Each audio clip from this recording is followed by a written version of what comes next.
Field marshal Asim Munir ने कहा है कि पाकिस्तान आर्मी के लिए मुल्क की सरहदी सालिमियत, सिक्योरिटी और हर पाकिस्तानी शहरी का तहफ़्फ़ुज़ अव्वलीन तरजीह है। इस पर किसी किस्म का समझौता नहीं किया जाएगा। फील्ड मार्शल ने वफाकी सूबाई हुकूमतों के साथ मुकम्मल ताउन का आज़म दोहराते हुए कहा कि हमारी सबसे बड़ी ताकत कौमी यकजहती है। हम इंशाअल्लाह अपने दुश्मनों के तमाम मज़मूम अज़ाइम नाकाम बना देंगे। देर पाम इससे काम खुशहाली के लिए मरबूत कौमी काविशें और इदारा जाती हम आहंगी निहायत ज़रूरी हैं। GHQ के दौरे पर आए नेशनल सिक्योरिटी वर्कशॉप के शुरा से गुफ्तगू में आर्मी चीफ ने कहा, इलाकाई सूरत हाल तेज़ी से बदल रही है। बढ़ती हुई जियोपॉलिटिकल मुसाबकत, सरहद पार दहशत गर्दी और हाइब्रिड हरबों के असरात नुमाया हैं। बैरूनी हिमायत याफ्ता दहशत गर्दी, मालूमाती जंग समेत पेचीदा चैलेंजेस के बावजूद मुसल्लह अफवाज कौमी सलामती के लिए पुरआज़म है। इंटेलिजेंस, कानून नाफिज करने वाले इदारे भी कौमी सलामती के लिए भरपूर पेशावराना महारत आज़म का मुजाहरा कर रहे हैं। शुरका को पाकिस्तान के इलाकाई और दाखिली सिक्योरिटी माहौल और मौजूदा कौमी सलामती के तनाजुर पर ब्रीफिंग दी गई। बेहतर बॉर्डर कंट्रोल्स और गैर कानूनी गैर मुल्कियों की वापसी के हवाले से ताज़ा पेश रफ्त से भी आगाह किया गया।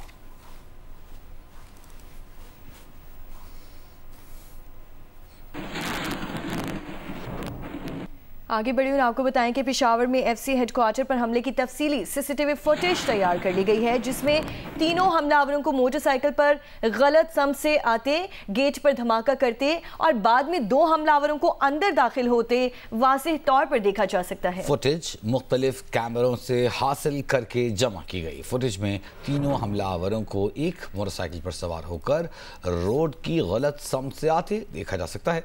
हेडक्वार्टर के करीब पहुंचकर हमलावरों ने मोटरसाइकिल दुकान के पास खड़ी की। वीडियो में पहले खुदकुश हमलावर को मेन गेट से कुछ दूर खंबे के साथ काफ़ी देर तक इंतजार करते देखा गया, जबकि टोपी पहने हमलावर को चादर में बार बार मुंह छुपाते भी देखा जा सकता। फुटेज में हमलावर पैदल चलते, उनके करीब से तलबा और गाड़ियां गुजरती भी दिखाई दे रही हैं। पहले हमलावर ने गेट पर धमाका किया, जिसका धुआं जमा हुआ तो 2 हमलावर उसकी आड़ में अंदर दाखिल हो गए। अंदर दाखिल होने के बाद बख्तरबंद गाड़ी ने उनका रास्ता रोक लिया, जिसके बायस हमलावर पार्किंग एरिया में जाने पर मजबूर हो गए। फुटेज में हमलावरों की पार्किंग से बाहर निकलने की कोशिशें और पार्किंग में होने वाले धमाके को भी वाज़ेह तौर पर देखा जा सकता है।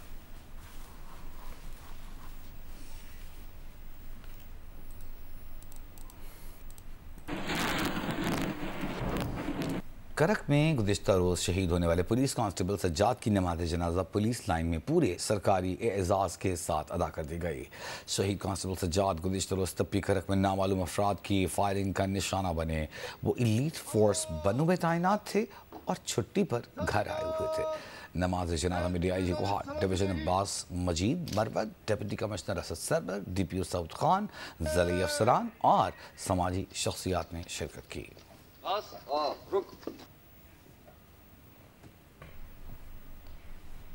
और रावलपिंडी में सेफ सिटी मंसूबे का आगाज़ कर दिया गया है। ट्रैफिक खिलाफ वर्जी पर शहरियों को अब चालान जारी किए जाएंगे। सेफ सिटी कैमरों से क्राइम डिटेक्शन भी होगी और कैमरों से एयर क्वालिटी भी मॉनिटर की जाएगी। मज़ीद क्या तफसीलात है, शबीर डार से जानेंगे।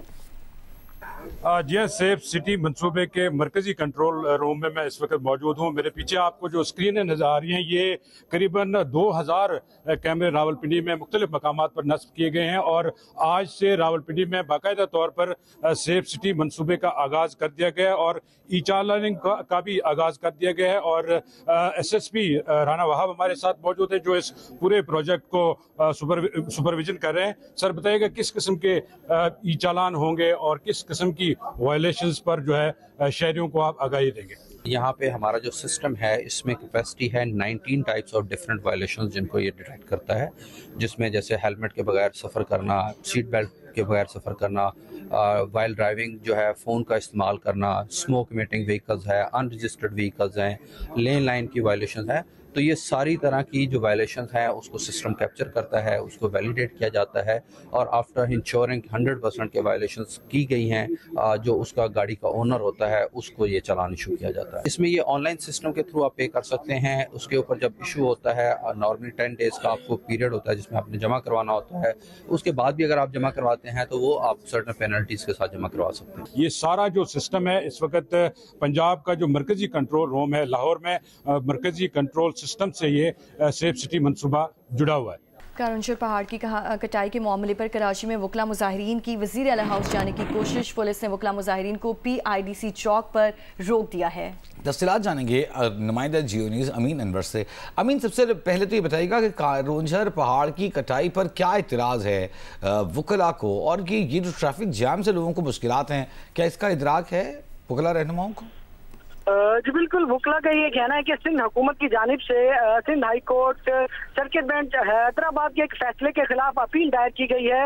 हैदराबाद बेंच ने यह फैसला दिया था कि कारुंजर पहाड़ का जो सिलसिला है वो सकाफती विरसा है और यहाँ पर किसी किस्म की माइनिंग या कटाई से सिंध हुकूमत को रोक दिया था, जिसके बाद सिंध निगरान हुकूमत ने एक अपील दायर की थी सुप्रीम कोर्ट में।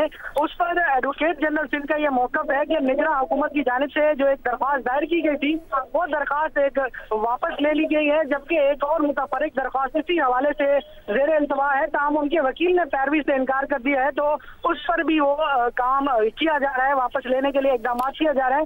सिंध हाईकोर्ट बार एसोसिएशन के सदर सरफराज मेतलो की सरबराही में एक रैली सिंध हाईकोर्ट की पार्किंग से वजीर आला हाउस तक आई थी, जहां पर उन्होंने अपने मुतालबात वजीर आला हाउस में जो है वो पेश किए हैं। उनका यह कहना है कि सिंध हुकूमत ने जो अपील दायर की है कारुंजर पहाड़ की कटाई के हवाले से वो फिलफौर वापस ली जाए और पूरे इस इलाके को सकाफती विरसा जो है वो करार दिया जाए। और उन्होंने अपने मुतालबात यहाँ वजीर आला हाउस में पेश किए हैं और उसके बाद सरफराज मेतलो ने बाहर आके मीडिया से गुफ्तगू करते हुए कहा है कि सिंध हुकूमत ने उन्हें यकीन दहानी कराई है कि अगले 15 रोज में ये मसला हल कर दिया जाएगा। बहुत शुक्रिया अमीन अनवर।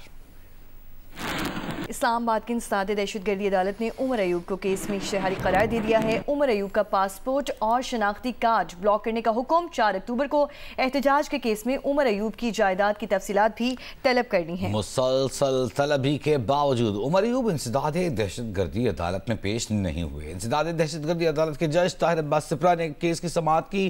उमर अयूब के खिलाफ दहशतगर्दी की दफात के तहत थाना नून में मुकदमा दर्ज है।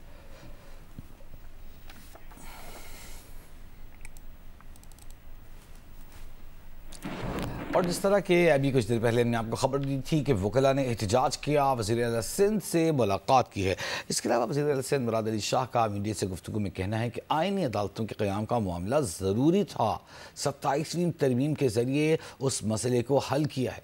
वकला को आईनी कोर्ट्स पसंद नहीं आ रही हैं। वकला का काम दलाइल देना है, सड़कों पर आकर एहतजाज करना समझ से बालातर है। एहतजाज करना, आवाम को परेशान करना दुरुस्त नहीं। क्या सड़कों पे निकलना या एहतजाज इस तरीके से करना ये सही है? ये वकला की जो जैसे मैं कह रहा हूँ ना, मैं छोटे होते से बहुत सीनियर वकला को देख रहा हूँ और उनकी बात ये होती है कि हम अपने दलाइल से लोगों को कायल करते हैं। रोड पे आके कायल करने वाली मुझे बात समझ नहीं आई है कि वो क्यों कर रहे हैं। मैं तो उनसे यही दरख्वास्त करूँगा कि आप दलाइल दें अपने। ये जो इस वक्त कॉन्स्टिट्यूशनल कोर्ट्स के जजेस बने हैं, फेडरल कॉन्स्टिट्यूशनल कोर्ट के, ये कोई नए जज तो नहीं है। ये सारे सुप्रीम कोर्ट के सीनियर जज हैं, हाई कोर्ट्स के सीनियर जजेस हैं, जिनको एक नहीं दो नहीं डेकेड से, यानी वो ये कहा, उससे पहले वो खुद वकील रहे हैं। तो मुझे उनके सामने उनको दलाइल देने में उन्हें क्या एतराज़ है? अगर कोई किसी शिक पे उनको एक मैं ख़त्म कर लूँ, किसी शिक पे बात हो, रोड पे आके एहतजाज करना, लोगों को तकलीफ देना। अच्छा, मैं आपको एक बात क्लियरली बता दूं, हुकूमत के पास वो सारे तरीक़ेकार मौजूद है कि अगर कोई लोगों को तकलीफ दे, लेकिन हम थोड़ी सी लीनियंट पोस्चर ले रहे हैं। चेयरमैन PCB मोहसिन नकवी की रियाद में सऊदी अरब के वज़ीर खेल शहजादा बिन अब्दुल अजीज़ अल फैसल से अहम मुलाकात हुई। दोनों ममालिक के दरमियान स्पोर्ट्स में ताउन को मज़ीद मुस्तहकम बनाने पर गुफ्तगू हुई।